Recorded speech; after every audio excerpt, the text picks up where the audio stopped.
Peninggalan prasejarah buktikan Nusantara bangsa unggul. Jika kita biasa melihat candi di wilayah Indonesia dengan ukiran yang sangat detail dan halus. Sangat berbeda kualitasnya dengan bangunan candi di sepanjang semenanjung Indochina atau India. Bahkan beberapa ukiran candi di Amerika Selatan. Kualitas ukiran candi di Indonesia jauh lebih bagus dan detail. Itu menandakan dahulu Nusantara pusatnya di daratan Sunda, yang sekarang menjadi Pulau Jawa dan Sumatera. Sebenarnya kemiripan ukiran di Sundaland serupa dengan ukiran candi di Amerika Selatan masih belum bisa terjawab, karena jaraknya yang sangat jauh. Misalkan bangsa lampau bisa menjangkau hingga Amerika Selatan.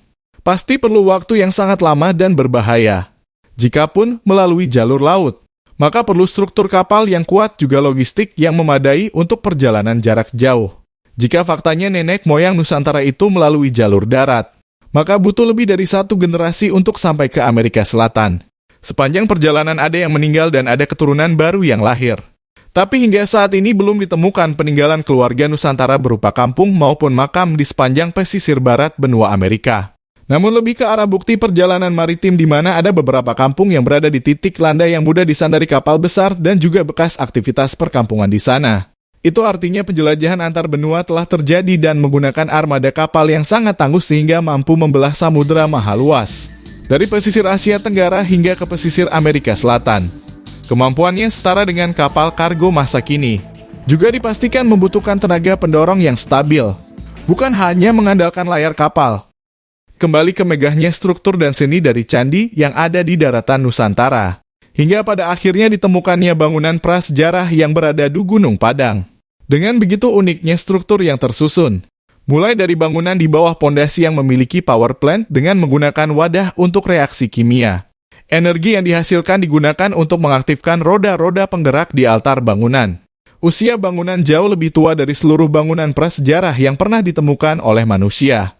Juga yang tercanggih dan diprediksi memiliki kerumitan struktur lebih tinggi dibandingkan isi dalam piramida. Namun wacana yang dikembangkan saat ini, Gunung Padang adalah hasil dari kebudayaan lokal yang berasal dari beberapa perkampungan yang pernah ada di sekitar Gunung Padang. Dengan memanfaatkan batu-batu yang ada di sekitar lokasi, disusun untuk tujuan persembahan. Wacana ini digelar agar mungkin mengkerdilkan fakta sebenarnya dari Gunung Padang. Formasi atas candi menyerupai altar pemujaan suku Maya di Amerika Selatan. Namun dalam versi jauh lebih besar. Kemudian di bawah lantai pemujaan ada ruangan-ruangan yang bersusun hingga di bawah pondasi. Meskipun ruangan tersebut telah tertimbun oleh tanah, sehingga hanya menyisakan tiang-tiang penyangga di antara timbunan tanah. Dari struktur yang tersisa dapat direka ulang bahwa Gunung Padang itu adalah sebuah bangunan sangat luas menyerupai benteng kota. Dengan lantai paling pertama sebagai pasar dan tempat sosialisasi masyarakat. Kemudian di lantai bawah tanah, merupakan ruangan untuk pembangkit energi dan mesin-mesin pendukung. Juga terdapat ruangan tahanan dan tempat istirahat para budak, tenaga kerja yang mengurusi mesin dan pembangkit energi. Di lantai kedua merupakan ruangan tempat diskusi para pejabat negara dan juga ada ruangan-ruangan besar lain yang menyerupai tempat belajar. Di sisi luar bangunan terdapat teras yang mungkin dahulunya sebagai tempat makan dan beristirahat selepas bekerja atau belajar dan memiliki view bagus. Di lantai atasnya lagi, dalam kurung lantai ketiga, merupakan lantai teratas yang terbagi menjadi 2 sisi. Bagian barat merupakan lokasi tempat pemimpin masyarakat tinggal, seperti raja dan keluarganya. Kemudian ada taman yang indah yang juga sebagai pemisah antara wilayah raja dan tempat pemujaan.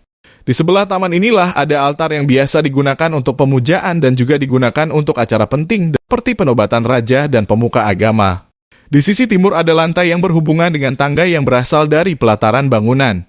Kemungkinan untuk akses masyarakat umum untuk ikut dalam acara yang dilaksanakan. Tiap-tiap lantai ada tangga penghubung. Untuk umum dan tangga terpisah khusus untuk kalangan keluarga pemimpin.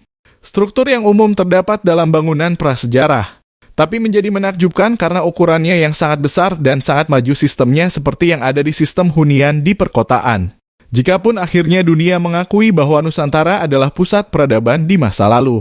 Seperti sebuah kota Atlantis. Maka sejarah harus ditulis ulang dan seluruh sejarawan harus mulai mencoba untuk mempercayai bahwa ada kehidupan luar biasa maju yang akhirnya musnah dan tidak memberikan warisan pengetahuan kepada manusia yang tersisa.